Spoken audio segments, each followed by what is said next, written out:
വലിയ പറമ്പ് അരിയത്തോട് നിർത്തിയിട്ട ലോറി സ്റ്റാർട്ട് ചെയ്യുന്നതിനിടെ കത്തിയതാണ്.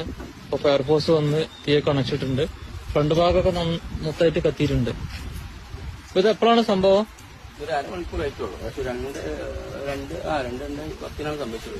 ഏകദേശം 2-3 ദിവസമായി ഇവിടെ നിർത്തിയിട്ട് വണ്ടിയാണ്. 2-3 ദിവസമായി ഇതാണ് നിർത്തിയിട്ടില്ല. അപ്പൊ ഇവിടെ ഹൈവേ ഈ മറ്റേ എന്താ പറയാ ബിൽഡിംഗ് ആക്കുന്നതുകൊണ്ട് ആർഡിഒന്റെ പരിശോധനക്കുമ്പോഴുള്ള സ്ഥലം ഒന്ന് നന്നാക്കാൻ വേണ്ടി കേരളത്തിലെ ആൾക്കാർ വന്നേ. ഓക്കെ. അപ്പൊ അത് മാറ്റിയെടുക്കാൻ വേണ്ടി അദ്ദേഹത്തോട് പറഞ്ഞിരുന്നു. അപ്പൊ അദ്ദേഹം ഞാൻ വൈകി എത്തിയപ്പോത്തിന്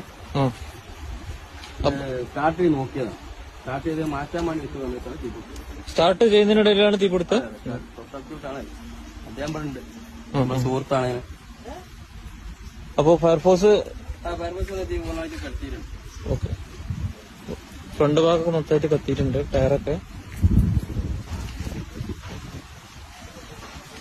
ഹൈവേയുടെ സൈഡ് സർവീസ് റോഡിലായിട്ടാണ് ലോറി നിർത്തിയിട്ടുണ്ടായിരുന്നത്.